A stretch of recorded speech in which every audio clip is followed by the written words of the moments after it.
कबीर हज काबे हों जाए था, आगे मिलिया खुदाए।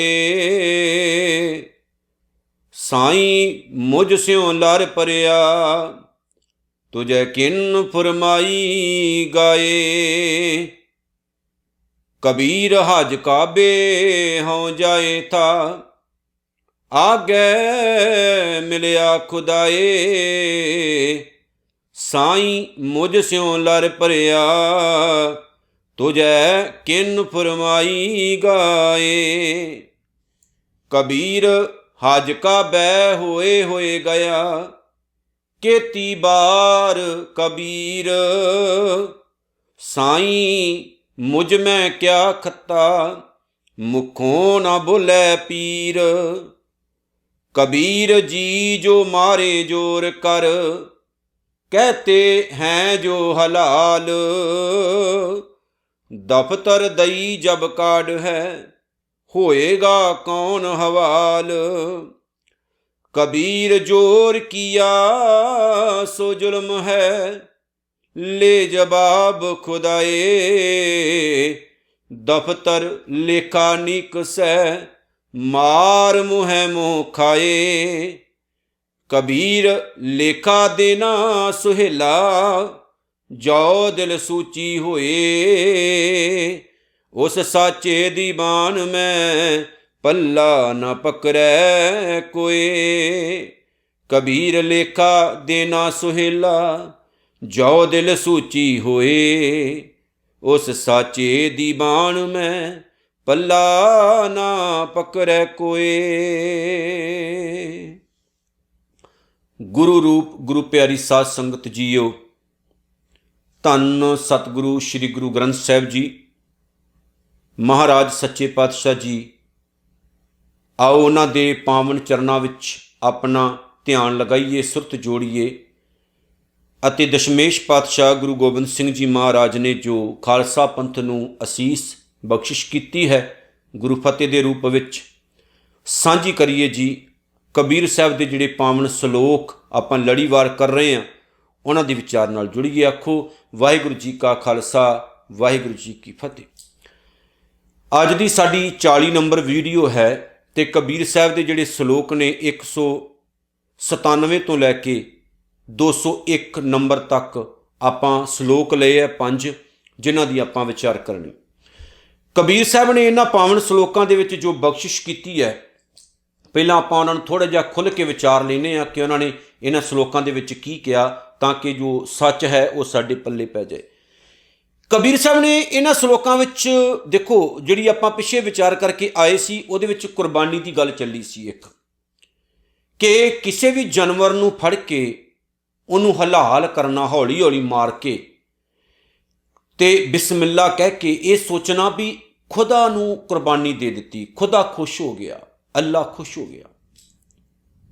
ਕਬੀਰ ਸਾਹਿਬ ਨੇ ਪਤਾ ਕੀ ਕਿਹਾ, ਕਹਿੰਦੇ ਮੈਨੂੰ ਇਹ ਦੱਸ, ਅੱਲਾ ਨੇ ਕਦੋਂ ਕਿਹਾ ਸੀ ਵੀ ਤੂੰ ਇੱਦਾਂ ਜਾਨਵਰਾਂ ਦੀ ਕੁਰਬਾਨੀ ਦੇ ਅਤੇ ਮੈਂ ਤਾਂ ਖੁਸ਼ ਹੋਣਾ ਅਤੇ ਮੈਂ ਤਾਂ ਤੈਨੂੰ ਬਖਸ਼ਿਸ਼ਾਂ ਕਰਾਂਗਾ, ਤੇਰੇ ਗੁਨਾਹ ਮਾਫ ਕਰਾਂਗਾ। ਕਬੀਰ ਸਾਹਿਬ ਨੇ ਕਿਹਾ ਚਸਕੇ ਤਾਂ ਤੇਰੇ ਆਪਣੇ ਸੀ ਅਤੇ ਤੂੰ ਉਹਨੂੰ ਰੱਬ ਦੇ ਨਾਮ ਨਾਲ ਕਿੱਦਾਂ ਜੋੜ ਲਿਆ। ਸੋ ਅੱਜ ਦੇ ਸਲੋਕਾਂ ਵਿੱਚ ਵੀ ਬਹੁਤ ਸਾਰੀਆਂ ਐਸੀਆਂ ਗੱਲਾਂ ਨੇ। ਕਬੀਰ ਸਾਹਿਬ ਨੇ ਕਿਹਾ ਕਿ ਮੈਂ ਜਦੋਂ ਰੱਬ ਦੇ ਸਾਹਮਣੇ ਜਾਂਦਾ, ਰੱਬ ਨੂੰ ਜਾ ਕੇ ਕਹਿਣਾ, ਵੇਖੋ ਇੱਕ ਬੰਦੇ ਦੀ ਦਿਲ ਦੀ ਭਾਵਨਾ ਦੱਸੀ, ਇੱਕ ਸੱਚੇ ਮੁਸਲਮਾਨ ਦੀ ਸਮਝ ਲਓ ਗੱਲ ਹੈ ਕਿ ਮੈਂ ਰੱਬ ਨੂੰ ਜਾ ਕੇ ਕਹਿਣਾ, ਐ ਖੁਦਾ, ਐ ਮੇਰੇ ਅੱਲਾਹ ਤਾਲਾ, ਤੂੰ ਮੇਰੇ ਤੋਂ ਨਾਰਾਜ਼ ਹੈ, ਤੂੰ ਮੇਰੇ 'ਤੇ ਬਖਸ਼ਿਸ਼ਾਂ ਨਹੀਂ ਕਰ ਰਿਹਾ। ਅਤੇ ਖੁਦਾ ਮੈਨੂੰ ਅੱਗੋਂ ਮਿਲ ਕੇ ਕਹਿੰਦਾ ਕਿ ਕਮਲਿਆ, ਤੂੰ ਮੈਨੂੰ ਇਸ ਗੱਲ ਦਾ ਜਵਾਬ ਦੇ ਕਿ ਜਿਹੜੀ ਗਾਂ ਨੂੰ ਤੂੰ ਹਲਾਲ ਕਰਕੇ ਬਿਸਮਿਲ੍ਲਾ ਕਹਿ ਕੇ ਤੂੰ ਇਹ ਸੋਚਿਆ ਮੈਂ ਤੈਨੂੰ ਕੁਰਬਾਨੀ ਦੇ ਦਿੱਤੀ, ਮੈਨੂੰ ਇਹ ਦੱਸ ਕਿ ਮੈਂ ਕਦੋਂ ਤੈਨੂੰ ਕਿਹਾ ਸੀ ਕਿ ਉਹਨੂੰ ਤੂੰ ਹਲਾਲ ਕਰ ਬਿਸਮਿਲ੍ਲਾ ਕਹਿ ਕੇ, ਅਤੇ ਮੈਂ ਤਾਂ ਤੇਰੇ 'ਤੇ ਖੁਸ਼ ਹੋਵਾਂਗਾ ਅਤੇ ਮੈਂ ਤਾਂ ਤੇਰੇ ਗੁਨਾਹ ਮੁਆਫ ਕਰਾਂਗਾ। ਮੈਂ ਕਿਹਾ ਸੀ ਤੈਨੂੰ, ਨਹੀਂ ਨਾ, ਫਿਰ ਤੂੰ ਕਿਉਂ ਇਹ ਕੰਮ ਕਰਦਾ ਫਿਰਦਾ। ਕਬੀਰ ਸਾਹਿਬ ਨੇ ਇਹਨਾਂ ਸਲੋਕਾਂ ਵਿੱਚ ਇਹ ਵੀ ਆਖਿਆ ਕਿ ਰੱਬ ਇਹਨਾਂ ਗੱਲਾਂ ਨਾਲ ਖੁਸ਼ ਨਹੀਂ, ਰੱਬ ਨੂੰ ਕੋਈ ਸਰੋਕਾਰ ਨਹੀਂ। ਅਸਲ ਦੇ ਵਿੱਚ ਬੰਦੇ ਨੇ ਐਵੇਂ ਧਰਮ ਦੇ ਨਾਮ ਉੱਤੇ ਪਖੰਡ ਚਲਾਏ ਹੋਏ, ਧਰਮ ਦੇ ਨਾਮ ਉੱਤੇ ਕੰਮ ਕੀਤੇ ਜਾ ਰਹੇ, ਜਿਵੇਂ ਹਿੰਦੂ ਧਰਮ ਦੇ ਵਿੱਚ ਵੀ ਹੈ। ਕਾਲੀ ਮਾਤਾ ਦੇ ਨਾਮ ਦੇ ਉੱਤੇ ਕੁਰਬਾਨੀਆਂ ਦੇਣੀਆਂ, ਜਾਨਵਰਾਂ ਦਾ ਖੂਨ ਪੀਣਾ। ਆਹ ਗੂਗਲ ਦੇ ਉੱਤੇ ਪੜ੍ਹ ਲਓ, ਕਿੰਨੀਆਂ ਵੀਡੀਓ ਤੁਹਾਨੂੰ ਮਿਲ ਗਈਆਂ, ਕਿੰਨੀਆਂ ਫੋਟੋਸ ਤੁਹਾਨੂੰ ਮਿਲ ਗਈਆਂ। ਧਰਮ ਨਹੀਂ ਇਹ ਚੀਜ਼ ਸਿਖਾਉਂਦਾ, ਪਰ ਧਰਮ ਦੇ ਨਾਮ ਉੱਤੇ ਰਾਖਸ਼ ਆਪਾਂ ਖੁਦ ਬਣਦੇ ਜਾ ਰਹੇ। ਕਬੀਰ ਸਾਹਿਬ ਨੇ ਆਖਿਆ, ਜਿੰਨੀ ਵਾਰ ਮਰਜ਼ੀ ਹੱਜ ਚਲ ਜਾ, ਕਾਬੇ ਚਲ ਜਾ, ਜਿੰਨੀ ਵਾਰ ਮਰਜ਼ੀ ਖੁਦਾ ਅੱਲਾਹ ਤਾਲਾ ਦਾ ਨਾਮ ਲੈ, ਜੇਕਰ ਤੂੰ ਦਿਲ ਦਾ ਸੱਚਾ ਨਹੀਂ ਤੇ ਉਹਨੇ ਤੇਰੇ ਨਾਲ ਖੁਸ਼ ਨਹੀਂ ਹੋਣਾ। ਜਿੰਨੀ ਵਾਰ ਮਰਜ਼ੀ ਗੁਰਦੁਆਰੇ ਮੰਦਰ ਮਸੀਤਾਂ ਚਲਾ ਜਾ, ਜੇ ਤੂੰ ਮਾੜੇ ਕੰਮਾਂ 'ਚ ਪਿਆ ਆ, ਰੱਬ ਤੇਰੇ ਨਾਲ ਖੁਸ਼ ਨਹੀਂ ਹੋਏਗਾ, ਵਾਹਿਗੁਰੂ ਤੇਰੇ ਤੋਂ ਖੁਸ਼ ਨਹੀਂ ਹੋਏਗਾ। ਸੋ ਆਓ ਸੋਚੀਏ ਕਿ ਆਪਾਂ ਕਿਹੜੇ ਉਹ ਕੰਮ ਕਰਨੇ ਆ ਜਿਨ੍ਹਾਂ ਕੰਮਾਂ ਨਾਲ ਸਾਡਾ ਮਾਲਕ ਖੁਸ਼ ਹੋਵੇ। ਜਿਵੇਂ ਗੁਰਬਾਣੀ ਵਿੱਚ ਆਖਿਆ ਨਾ ਕਿ ਦੂਤ ਕਰਮ ਕਰ ਸੁਰਤ ਜਮਾਇਨ, ਹੋਏ ਨਿਰਾਸ਼ ਜਮਾਓ। ਅਸਲ ਦੇ ਵਿੱਚ ਸਾਡੇ ਜਿਹੜੇ ਕੰਮ ਹੈ ਉਹ ਬੜੇ ਪਾਕ ਪਵਿੱਤਰ ਹੋਣੇ ਚਾਹੀਦੇ, ਦੁੱਧ ਵਰਗੇ। ਦੁਨੀਆ ਦੀਆਂ ਇੱਛਾਵਾਂ ਤੋਂ ਦੂਰ ਹੋ ਕੇ ਆਪਾਂ ਇਸ ਦੁੱਧ ਨੂੰ ਜਮਾਈਏ, ਇਹਦੇ ਵਿੱਚੋਂ ਕੁਝ ਕੱਢੀਏ, ਇਹਦਾ ਰਸ ਲਈਏ। ਜੇ ਸਾਡੇ ਕਰਮ ਦੁੱਧ ਹੋਣਗੇ, ਆਪਾਂ ਫਿਰ ਹੀ ਇਹਨਾਂ ਨੂੰ ਜਮਾ ਕੇ ਰਿੜਕ ਕੇ ਇਹਨਾਂ ਕਰਮਾਂ ਨੂੰ ਤੇ ਇਹਦੇ ਵਿੱਚੋਂ ਮੱਖਣ ਕੱਢਾਂਗੇ ਨਾ। ਜੇ ਸਾਡੇ ਕਰਮ ਹੀ ਮਾੜੇ ਨੇ ਤਾਂ ਕੀ ਦੱਸੋ ਫਾਇਦਾ ਹੋਏਗਾ। ਕਰਮ ਹੀ ਮਾੜੇ ਆਪਾਂ ਖੁਦ ਕਰ ਰਹੇ ਹਾਂ ਤੇ ਨਾ ਗੁਰੂ ਨਾਨਕ ਕਿੱਦਾਂ ਖੁਸ਼ ਹੋਣਗੇ ਦੱਸੋ। ਗੁਰੂ ਨਾਨਕ ਕਿੱਦਾਂ ਨਿਹਾਲ ਹੋਣਗੇ ਸਾਡੇ ਤੇ ਜਦੋਂ ਆਪਾਂ ਕਰਮ ਹੀ ਮਾੜੇ ਕਰ ਰਹੇ ਹਾਂ। ਆਪਾਂ ਉਹ ਕੰਮ ਕਰ ਰਹੇ ਹਾਂ ਜਿਹੜੇ ਕੰਮਾਂ ਤੋਂ ਗੁਰੂ ਮਨਾ ਕਰਦਾ, ਤੇ ਆਪਾਂ ਇਹ ਸੋਚਦੇ ਹਾਂ ਉਹ ਕੰਮ ਕਰਕੇ ਗੁਰੂ ਖੁਸ਼ ਹੋ ਜਾਏਗਾ। ਨਹੀਂ, ਪਹਿਲਾਂ ਉਹ ਕੰਮ ਛੱਡੋ ਜਿਹੜੇ ਕੰਮ ਗੁਰੂ ਕਹਿੰਦਾ, ਉਹ ਕੰਮ ਕਰੋ ਜੋ ਗੁਰੂ ਕਹਿੰਦਾ, ਫੇਰ ਗੱਲ ਬਣਦੀ ਹੈ। ਕਬੀਰ ਸਾਹਿਬ ਨੇ ਇਹਨਾਂ ਸ਼ਲੋਕਾਂ ਵਿੱਚ ਇਹ ਵੀ ਆਖਿਆ ਕਿ ਕਿਸੇ ਵੀ ਜੀਵ ਨੂੰ ਮਾਰਨਾ, ਉਹਨੂੰ ਹਲਾਲ ਕਰਨਾ ਤੇ ਇਹ ਸੋਚਣਾ ਕਿ ਵਾਹਿਗੁਰੂ ਤੁਹਾਡੇ ਤੇ ਖੁਸ਼ ਹੋਏਗਾ, ਇਹ ਬਿਲਕੁਲ ਗੱਲ ਗਲਤ ਹੈ। ਰੱਬ ਦੇ ਘਰ ਦੇ ਵਿੱਚ ਇਹਨਾਂ ਕੰਮਾਂ ਨੂੰ ਕੋਈ ਜਗ੍ਹਾ ਨਹੀਂ ਹੈ। ਕਿਸੇ ਵੀ ਜੀਵ ਉੱਤੇ ਧੱਕਾ ਕਰਨਾ ਤੇ ਇਹ ਸੋਚਣਾ ਵੀ ਇਹ ਧਰਮ ਦੇ ਨਾਮ ਉੱਤੇ ਕਰ ਰਹੇ ਹਾਂ। ਜਿਵੇਂ ਪੁਰਾਣੇ ਸਮੇਂ ਵਿੱਚ ਸਿੱਖ ਕੌਮ ਦੇ ਨਾਲ ਕਿੰਨਾ ਕੁਝ ਹੋਇਆ, ਇਸਲਾਮ ਦੇ ਨਾਮ ਉੱਤੇ ਧੱਕਾ ਚੱਲਦਾ ਰਿਹਾ। ਕਾਹਦੇ ਵਾਸਤੇ? ਕਿ ਤੂੰ ਮੁਸਲਮਾਨ ਬਣ ਜਾ, ਆਪਾਂ ਤੁਹਾਨੂੰ ਛੱਡ ਦੇਵਾਂਗੇ, ਨਹੀਂ ਤਾਂ ਤੁਹਾਨੂੰ ਨੀਹਾਂ 'ਚ ਚਿਣ ਦੇਣਾ। ਤੂੰ ਮੁਸਲਮਾਨ ਬਣ ਜਾ, ਛੱਡ ਦੇਵਾਂਗੇ, ਨਹੀਂ ਤਾਂ ਤੇਰੀ ਖੋਪੜੀ ਉਤਾਰ ਦੇਵਾਂਗੇ। ਤੂੰ ਮੁਸਲਮਾਨ ਬਣ ਜਾ, ਨਹੀਂ ਤਾਂ ਤੇਰੇ ਬੰਦ ਕੱਟੇ ਜਾਣਗੇ, ਨਹੀਂ ਤਾਂ ਤੈਨੂੰ ਆਪਾਂ ਕਤਲ ਕਰ ਦੇਵਾਂਗੇ, ਨਹੀਂ ਤਾਂ ਤੈਨੂੰ ਦੇਗ 'ਚ ਉਬਾਲਿਆ ਜਾਏਗਾ, ਤੇਰੇ ਸਰੀਰ ਦੇ 2 ਟੋਟੇ ਕੀਤੇ ਜਾਣਗੇ। ਰੱਬ ਦੇ ਨਾਂ ਉੱਤੇ, ਜਿਸ ਰੱਬ ਨੇ ਸਾਨੂੰ ਪੈਦਾ ਕੀਤਾ। ਦੁਨੀਆ ਦਾ ਕਦੇ ਇੱਕ ਧਰਮ ਨਹੀਂ ਹੋ ਸਕਦਾ, ਵੱਖ-ਵੱਖ ਧਰਮ ਰਹਿਣੇ ਹੀ ਰਹਿਣੇ ਨੇ। ਪਰ ਆਪਾਂ ਅਸਲ ਦੇ ਵਿੱਚ ਇਹ ਹੰਕਾਰੀ ਬਿਰਤੀ ਦੇ ਕਰਕੇ ਇਹ ਚੀਜ਼ ਪਾਲ ਰਹੇ ਹਾਂ, ਤਾਂ ਹੀ ਮਾੜੇ ਪਾਸੇ ਜਾ ਰਹੇ। ਕਬੀਰ ਸਾਹਿਬ ਨੇ ਫਿਰ ਜਦੋਂ ਕਿਰਪਾ ਕੀਤੀ 201 ਸ਼ਲੋਕ ਵਿੱਚ ਉਹਨਾਂ ਨੇ ਕਿਹਾ, ਜੇ ਦਿਲ ਸੱਚਾ ਸੁੱਚਾ ਹੋਵੇ ਨਾ, ਜੇ ਦਿਲ ਦੀ ਪਾਕੀਜ਼ਗੀ ਹੋਵੇ, ਦਿਲ ਪਾਕ ਪਵਿੱਤਰ ਹੋਵੇ, ਤੇ ਰੱਬ ਦੇ ਘਰ ਵਿੱਚ ਪਹੁੰਚ ਕੇ ਲੇਖਾ ਦੇਣਾ ਔਖਾ ਨਹੀਂ ਹੁੰਦਾ। ਪਰ ਜੇ ਦਿਲ ਦੇ ਵਿੱਚ ਕੋੜ ਹੋਵੇ, ਦਿਲ ਦੇ ਵਿੱਚ ਪਾਪ ਹੋਵੇ, ਤਾਂ ਰੱਬ ਕਦੇ ਵੀ ਬੰਦੇ ਨੂੰ ਪਿਆਰ ਨਹੀਂ ਕਰਦਾ। ਸੋਚਣਾ ਆਪਾਂ ਖੁਦ ਹੈ ਪਿਆਰਿਓ, ਆਪਾਂ ਕਿੱਦਾਂ ਦਾ ਜੀਵਨ ਬਣਾਉਣਾ। ਜੇ ਤਾਂ ਆਪਾਂ ਮਾਲਕ ਦੀ ਖੁਸ਼ੀ ਚਾਹਣੀ ਹੈ ਤਾਂ ਫਿਰ ਉਹ ਕੰਮ ਕਰੀਏ ਜਿਹੜੇ ਕੰਮ ਉਸ ਮਾਲਕ ਨੂੰ ਚੰਗੇ ਲੱਗਦੇ ਹੈ। ਸੋ ਆਓ ਕਬੀਰ ਸਾਹਿਬ ਦੇ ਉਹਨਾਂ ਸ਼ਲੋਕਾਂ ਦੀ ਵਿਚਾਰ ਕਰੀਏ ਜਿਹੜੇ ਆਪਾਂ ਹੁਣੇ ਪੜ੍ਹੇ ਹੈ, ਤੇ ਸਮਝੀਏ ਕਬੀਰ ਸਾਹਿਬ ਨੇ ਇਹਨਾਂ ਸ਼ਲੋਕਾਂ ਵਿੱਚ ਸਾਨੂੰ ਕੀ ਕਿਹਾ। ਕਬੀਰ ਹਜ ਕਾਬੇ ਹੋਏ ਜਾਏ ਥਾ, ਹਜ ਕਾਬੇ ਹੋਂ ਜਾਏ ਥਾ, ਆਗਿਆ ਮਿਲਿਆ ਖੁਦਾਏ। ਕਬੀਰ ਸਾਹਿਬ ਨੇ ਕਿਹਾ, ਮੈਂ ਕਾਬੇ ਦਾ ਹਜ ਕਰਨ ਜਾ ਰਿਹਾ ਸਾਂ, ਉੱਥੇ ਗਏ ਨੂੰ ਅੱਗੋਂ ਖੁਦਾ ਮਿਲ ਪਿਆ। ਸੁਣਿਓ, ਹਜ ਕਾਬੇ ਹੋਂ ਜਾਏ ਥਾ, ਮੈਂ ਕਾਬੇ ਦਾ ਹਜ ਕਰਨ ਜਾ ਰਿਹਾ ਸੀ, ਆਗੇ ਮਿਲਿਆ ਖੁਦਾਏ, ਅੱਗੇ ਮੈਨੂੰ ਖੁਦਾ ਮਿਲ ਪਿਆ।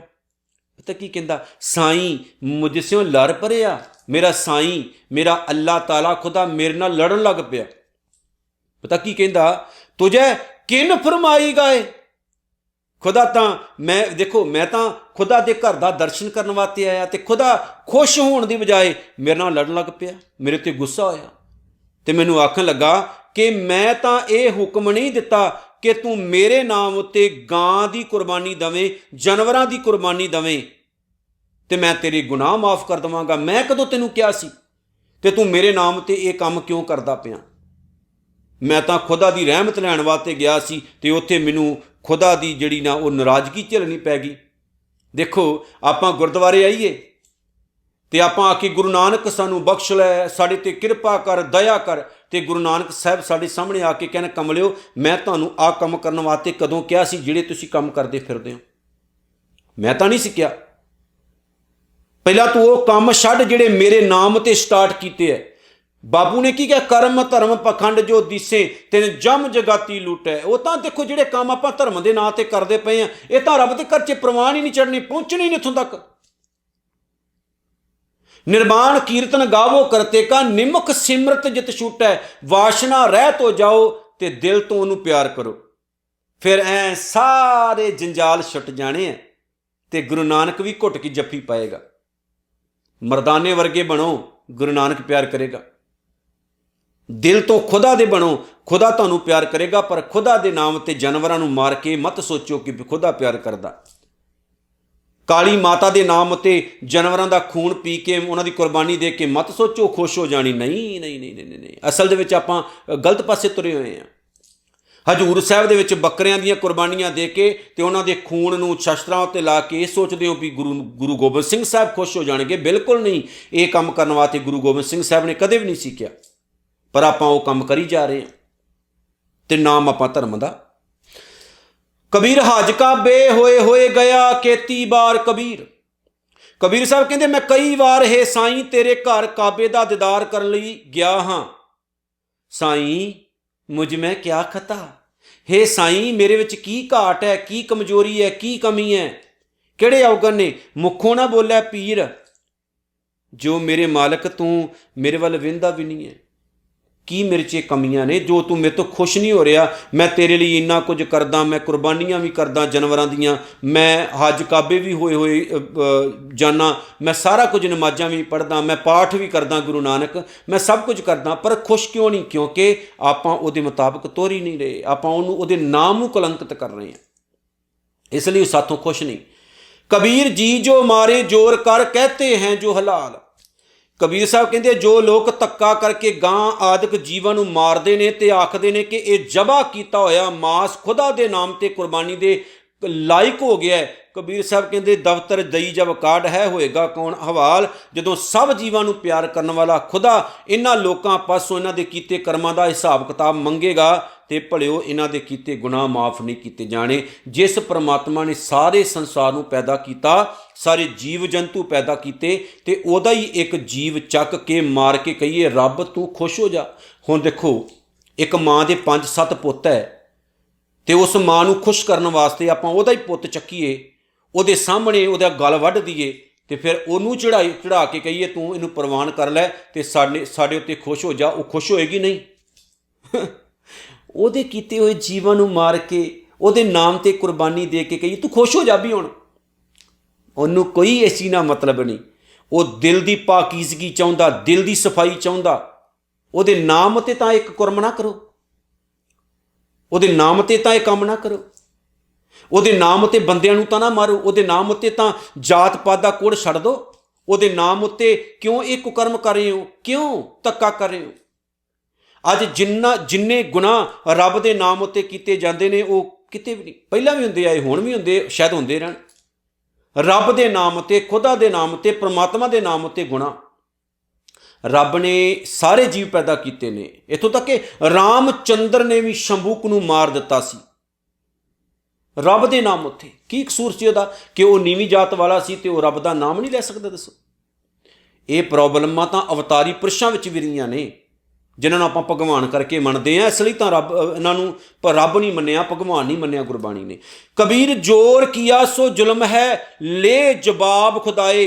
ਕਬੀਰ ਸਾਹਿਬ ਕਹਿੰਦੇ ਜੋ ਵੀ ਮਨੁੱਖ ਕਿਸੇ ਉੱਤੇ ਧੱਕਾ ਕਰਦਾ, ਜ਼ੁਲਮ ਕਰਦਾ, ਉਹਦੇ ਜ਼ੁਲਮ ਦਾ ਲੇਖਾ ਜੋਖਾ ਖੁਦਾ ਜ਼ਰੂਰ ਲੈਂਦਾ, ਉਹਨੂੰ ਭੁਗਤਣਾ ਜ਼ਰੂਰ ਪੈਂਦਾ। ਯਾਦ ਰੱਖਿਓ, ਜੇਕਰ ਤੁਸੀਂ ਕਿਸੇ ਬੰਦੇ ਉੱਤੇ, ਕਿਸੇ ਇਨਸਾਨ ਉੱਤੇ ਧੱਕਾ ਕਰ ਰਹੇ ਹੋ, ਜਾਣਬੁੱਝ ਕੇ ਜ਼ੁਲਮ ਕਰ ਰਹੇ ਹੋ, ਜਾਣਬੁੱਝ ਕੇ ਉਹਦੀ ਜ਼ਿੰਦਗੀ ਤਬਾਹ ਕਰ ਰਹੇ ਹੋ, ਇਹ ਮਤ ਸੋਚਿਓ ਕਿ ਰੱਬ ਖੁਸ਼ ਹੋ ਜਾਏਗਾ। ਇੱਕ ਨਾ ਇੱਕ ਦਿਨ ਆਏਗਾ ਜਦੋਂ ਤੁਹਾਤੋਂ ਲੇਖਾ ਮੰਗਿਆ ਜਾਣਾ। ਯਾਦ ਰੱਖਿਓ, ਜਦੋਂ ਤੁਹਾਨੂੰ ਲੇਖਾ ਦੁੱਖ ਦੇਣਾ ਪੈਣਾ, ਜਦੋਂ ਹਿਸਾਬ ਕਿਤਾਬ ਦੇਣਾ ਪੈਣਾ, ਜਦੋਂ ਕੀਤੇ ਕਰਮਾਂ ਦਾ ਇੱਥੇ ਹੀ ਨਿਬੇੜਾ ਹੋਣਾ, ਫਿਰ ਪਛਤਾਏ ਹੋਣਾ। ਜੇ ਇਹ ਸੋਚਦੇ ਵੀ ਕਿਸੇ ਦੇ ਘਰ ਨੂੰ ਅੱਗ ਲਾਤੀ ਨਾ, ਉਹ ਅੱਗ ਵਿੱਚ ਤੁਹਾਨੂੰ ਹੀ ਸੜਨਾ ਪੈ ਸਕਦਾ, ਤੁਹਾਡੇ ਘਰ ਵੀ ਲੱਗ ਸਕਦੀ। ਕਿਸੇ ਦਾ ਜੀਵਨ ਬਰਬਾਦ ਕਰ ਰਹੇ ਹੋ, ਪਤਾ ਨਹੀਂ ਤੁਹਾਡੇ ਉੱਤੇ ਕਦੋਂ ਵਰ ਜਾਣਾ। ਕਿਸੇ ਲਈ ਖੂਹ ਪੁੱਟ ਰਹੇ ਹੋ, ਪਤਾ ਨਹੀਂ ਖਾਤਾ ਪਹਿਲਾਂ ਤੁਹਾਡੇ ਲਈ ਤਿਆਰ ਨਹੀਂ ਹੋਣਾ। ਸੋ ਸੋਚ ਕੇ ਚੱਲੋ। ਦਫ਼ਤਰ ਲੇਖਾ ਨਹੀਂ ਕਿਸਾ, ਜਦੋਂ ਵਾਹਿਗੁਰੂ ਦੀ ਦਰਗਾਹ ਦੇ ਵਿੱਚ ਲੇਖਾ ਜੋਖਾ ਬਣਦਾ ਨਾ, ਉਹਦੇ ਹਜ਼ੂਰੀ ਵਿੱਚ ਮਾਰ ਮੁਹੈ ਮੂੰਹ ਖਾਏ ਫਿਰ ਛਿੱਤਰ ਹੀ ਪੈਂਦੇ, ਮਤਲਬ ਸਮਝਿਓ ਸਜ਼ਾ ਮਿਲਦੀ। ਮਰਨ ਤੋਂ ਬਾਅਦ ਦੀ ਗੱਲ ਨਹੀਂ ਹੈ ਭਲਿਓ, ਇਹ ਜਿਉਂਦਿਆਂ ਜੀ ਦੀ ਗੱਲ ਹੈ। ਜਿਉਂਦਿਆਂ ਜੀ ਹੀ ਲੇਖੇ ਜੋਖੇ ਦੇਣੇ ਪੈਂਦੇ ਆ, ਮਰਨ ਤੋਂ ਬਾਅਦ ਕਿਹਨੇ ਦੇਖਿਆ। ਸੋ ਜਿਹੜਾ ਇਨਸਾਨ ਗਲਤ ਕਰਦਾ ਹੈ, ਪਰਮਾਤਮਾ ਉਹਦਾ ਸਿਸਟਮ ਉਹਨੂੰ ਕਦੇ ਨਹੀਂ ਬਖਸ਼ਦਾ। ਬਸ ਇਹ ਗੱਲ ਪੱਲੇ ਬੰਨ੍ਹ ਲਿਓ। ਕਬੀਰ ਲੇਖਾ ਦੇਣਾ ਸੁਹੇਲਾ, ਇਸ ਲਈ ਕਬੀਰ ਸਾਹਿਬ ਕਹਿੰਦੇ ਨੇ ਕਿ ਲੇਖਾ ਦੇਣਾ ਬੜਾ ਸੌਖਾ ਹੋ ਜਾਂਦਾ ਜੋ ਦਿਲ ਸੂਚੀ ਹੋਏ। ਜੇ ਦਿਲ ਪਵਿੱਤਰ ਹੋਵੇ, ਸੂਚੀ ਪਵਿੱਤਰਤਾ, ਜੇ ਦਿਲ ਪਵਿੱਤਰ ਹੋਵੇ, ਜੇ ਆਪਾਂ ਕੋਈ ਮਾੜਾ ਕੰਮ ਨਾ ਕੀਤਾ ਹੋਵੇ, ਕਿਸੇ ਦਾ ਬੁਰਾ ਨਾ ਕੀਤਾ ਹੋਵੇ, ਫਿਰ ਜਿੱਥੇ ਮਰਜ਼ੀ ਸਾਥੋਂ ਪੁੱਛ ਲਓ। ਆਪਾਂ ਕਹਿੰਦੇ ਆ ਨਾ ਮੈਂ ਕਿਹੜਾ ਚੋਰ ਹਾਂ, ਜਿੱਥੇ ਮਰਜ਼ੀ ਲੈ ਜਾਓ, ਨੋ ਟੈਨਸ਼ਨ। ਜੇ ਤੁਸੀਂ ਚੋਰ ਨਹੀਂ ਹੋ ਤੇ ਤੁਹਾਨੂੰ ਕੋਈ ਡਰ ਨਹੀਂ, ਜੇ ਚੋਰ ਹੋ ਤਦ ਹੀ ਆਪਾਂ ਡਰਦੇ। ਉਸ ਸਾਚੇ ਦੀ ਬਾਣ ਮੈਂ, ਉਸ ਸੱਚੇ ਵਾਹਿਗੁਰੂ ਦੇ ਘਰ ਵਿੱਚ ਪੱਲਾ ਨਾ ਪਕੜਿਆ ਕੋਈ। ਜੇ ਉਹਦੀ ਸੱਚੀ ਦਰਗਾਹ ਵਿੱਚ ਅਸੀਂ ਦਿਲ ਦੀ ਪਾਕੀਜ਼ਗੀ ਲੈ ਕੇ ਜਾਂਦੇ ਹਾਂ, ਦਿਲ ਦੀ ਪਵਿੱਤਰਤਾ ਲੈ ਕੇ ਜਾਂਦੇ ਹਾਂ, ਤੇ ਫਿਰ ਕੋਈ ਰੋਕ ਟੋਕ ਨਹੀਂ ਹੁੰਦੀ। ਪੱਲਾ ਨਾ ਪਕੜਿਆ ਕੋਈ, ਭਾਵ ਕੋਈ ਪੱਲਾ ਫੜਦਾ ਨਹੀਂ ਹੈ, ਮਤਲਬ ਕਿ ਕੋਈ ਰੋਕ ਟੋਕਦਾ ਨਹੀਂ ਹੈ। ਉਹਦੇ ਘਰ ਵਿੱਚ ਅਸੀਂ ਪਵਿੱਤਰਤਾ ਲੈ ਕੇ ਜਾਂਦੇ ਹਾਂ, ਪਵਿੱਤਰਤਾ ਲੈ ਕੇ ਆਉਂਦੇ ਹਾਂ, ਭਾਵ ਕਿ ਜੀਵਨ ਸੋਹਣਾ ਬਣਦਾ ਹੈ ਜੇ ਅਸੀਂ ਚੰਗੇ ਕੰਮ ਕਰਦੇ ਹਾਂ। ਚੰਗੇ ਕੰਮ ਕਰਨ ਵਾਲੇ ਬੰਦੇ ਨੂੰ ਕੋਈ ਟੈਨਸ਼ਨ ਨਹੀਂ, ਤੇ ਜਿਹੜਾ ਮਾੜਾ ਕੰਮ ਕਰਦਾ, ਜਿਹੜਾ ਚੋਰ ਹੈ, ਉਹਦੀ ਦਾੜੀ ਵਿੱਚ ਤਿਨਕਾ ਰਹਿੰਦਾ ਹੀ ਰਹਿੰਦਾ। ਸੋ ਪਿਆਰਿਓ, ਜੇ ਤੁਸੀਂ ਦਿਲ ਤੋਂ ਮਾਲਕ ਨੂੰ ਪਿਆਰ ਕਰਦੇ ਹੋ, ਦਿਲ ਤੋਂ ਉਹਨੂੰ ਚਾਹੁੰਦੇ ਹੋ, ਤੇ ਇੱਕ ਚੀਜ਼ ਯਾਦ ਰੱਖਿਓ, ਜੇ ਤੁਸੀਂ ਵੀ ਧਰਮ ਦੇ ਨਾਮ 'ਤੇ ਕੋਈ ਵਹਿਮ ਕਰ ਰਹੇ ਹੋ, ਕਰਮਕਾਂਡ ਕਰਦੇ ਹੋ, ਪਖੰਡ ਕਰਦੇ ਹੋ, ਉਹ ਛੱਡ ਦਿਓ। ਇੱਦਾਂ ਖੁਸ਼ ਨਹੀਂ ਹੋਏਗਾ ਮਾਲਕ, ਯਾਦ ਰੱਖਿਓ। ਸੋ ਹਜ਼ੂਰ ਸਾਹਿਬ ਵਿੱਚ ਦਿੱਤੀ ਜਾਣ ਵਾਲੀ ਬੱਕਰੇ ਦੀ ਬਲੀ ਨਾਲ ਵੀ ਮੈਂ ਸਹਿਮਤ ਨਹੀਂ ਹਾਂ, ਗਲਤ ਹੈ। ਉਹ ਖਾਣਾ ਨਹੀਂ ਖਾਣਾ, ਇਹ ਤੁਹਾਡੀ ਨਿੱਜੀ ਸੋਚ ਤੇ ਨਿੱਜੀ ਜ਼ਿੰਦਗੀ ਦਾ ਇੱਕ ਪੱਖ ਹੈ। ਇਹਦੇ ਉੱਤੇ ਤਾਂ ਸਿੱਖ ਰਹਿਤ ਮਰਿਆਦਾ ਦੇ ਵਿੱਚ ਵੀ ਕੁਛ ਨਹੀਂ ਆਖਿਆ ਗਿਆ। ਉੱਥੇ ਵੀ ਇਹ ਗੱਲ ਕਹੀ ਗਈ ਕਿ ਮੁਸਲਮਾਨੀ ਤਰੀਕੇ ਨਾਲ ਤਿਆਰ ਕੀਤਾ ਹੋਇਆ, ਭਾਵ ਹਲਾਲ ਕੀਤਾ ਹੋਇਆ ਨਹੀਂ ਖਾਣਾ, ਬਿਲਕੁਲ ਨਹੀਂ ਖਾਣਾ। ਉੱਥੇ ਇਹ ਨਹੀਂ ਕਿਹਾ ਗਿਆ ਕੀ ਖਾਣਾ ਕੀ ਨਹੀਂ ਖਾਣਾ। ਸੋ ਕੁਝ ਪੱਖ ਸਾਡੀ ਨਿੱਜੀ ਜ਼ਿੰਦਗੀ ਦੇ, ਉਹਨਾਂ ਨੂੰ ਧਰਮ ਨਾਲ ਜੋੜਨਾ ਇਹ ਗੁਨਾਹ ਹੈ। ਤੇ ਇਹ ਸੋਚ ਕੇ ਕਿ ਗਾਂ ਨੂੰ ਜ਼ਿਬਾ ਕਰਕੇ ਬਿਸਮਿਲ੍ਲਾ ਕਹਿ ਕੇ ਮੈਂ ਖੁਦਾ ਨੂੰ ਭੇਟਾ ਕਰਾਂਗਾ ਤੇ ਉਹ ਖੁਸ਼ ਹੋ ਜਾਏਗਾ, ਨਹੀਂ। ਸੋ ਆਓ ਆਪਣੀ ਜ਼ਿੰਦਗੀ ਉੱਚੀ ਚੁੱਕੀਏ, ਸੋਚ ਉੱਚੀ ਚੁੱਕੀਏ, ਚੰਗੇ ਕੰਮ ਕਰੀਏ, ਵਹਿਮ ਕਰਮਕਾਂਡ ਪਖੰਡ ਭਰਮਾਂ ਤੋਂ ਰਹਿਤ ਹੋਈਏ ਤੇ ਜੀਵਨ ਸੁਹੇਲਾ ਬਣਾ ਕੇ ਜਾਈਏ। ਸਿੱਖੀ ਜੀਵਨ ਖੁਦ ਧਾਰੀਏ, ਆਪਣੇ ਬੱਚਿਆਂ ਨੂੰ ਗੁਰਸਿੱਖੀ ਨਾਲ ਜੋੜੀਏ। ਇਤਨੀਆਂ ਬੇਨਤੀਆਂ ਸਵੀਕਾਰ ਕਰਿਓ। ਇੱਥੇ ਹੀ 40 ਨੰਬਰ ਵੀਡੀਓ ਸਮਾਪਤ ਹੁੰਦੀ ਹੈ। 201 ਨੰਬਰ ਸ਼ਲੋਕ ਆਪਾਂ ਵਿਚਾਰੇ ਨੇ। ਅਗਾਮੀ ਸਤਿਗੁਰੂ ਨੇ ਦਇਆ ਕੀਤੀ ਤੇ ਵਿਚਾਰ ਕੰਟੀਨਿਊ ਚੱਲੇਗੀ। ਨਾਨਕ ਨਾਮ ਚੜ੍ਹਦੀ ਕਲਾ, ਤੇਰੇ ਭਾਣੇ ਸਰਬੱਤ ਦਾ ਭਲਾ। ਵਾਹਿਗੁਰੂ ਜੀ ਕਾ ਖਾਲਸਾ, ਵਾਹਿਗੁਰੂ ਜੀ ਕੀ ਫਤਿਹ।